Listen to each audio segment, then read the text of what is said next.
আজ 16ই মার্চ 2026। আমি এবং শুভ্রমালা দুজনা এসেছি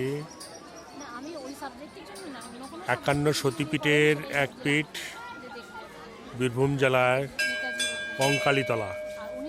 এই কঙ্কালীতলা মন্দিরের সামনে আমরা বসে আছি। আমরা শান্তিনিকেতনে এসেছিলাম বিশ্বভারতীর এক্সটার্নাল টিচার হিসাবে পরীক্ষা নিতে। সেই পরীক্ষা নিয়ে আমরা একটু কঙ্কালীতলা ঘুরতে এসেছি। এই কঙ্কালীতলার মন্দিরের পাশে বসে আছি। দুপুরে ভোগ খাবো, খেয়ে আমরা বাড়ি ফিরব। তাই হচ্ছে মন্দিরের চত্বর। মন্দিরের চত্বরটা এখন খুব ভালো করেছে। আগে এই পাশে বন ছিল, আমি দেখাচ্ছি। এদিকে হচ্ছে কোপাই নদী, সামনের দিকে একটু এগিয়ে গিয়ে এখানে ভোগ খাওয়াচ্ছে। আবার ওই পেছনে আর একটা জায়গায় ভোগ খাওয়ানো। এইটা পুরো বন ছিল জায়গাটা। এই জায়গাটা পুরো বন ছিল। আমরা যখন শান্তিনিকেতনে পড়াশোনা করতাম তখন আসতাম। এখন ছোট ছোট গাছগুলো কেটে দিয়ে সুন্দর বসার ব্যবস্থা করে দিয়েছে। শুভ্রমালা বসে আছে।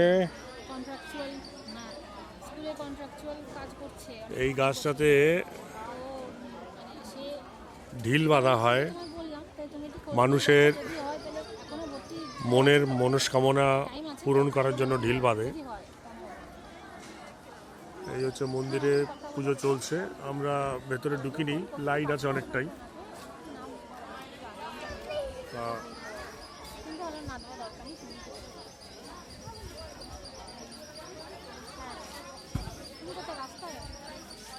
মন্দিরটা দেখালাম,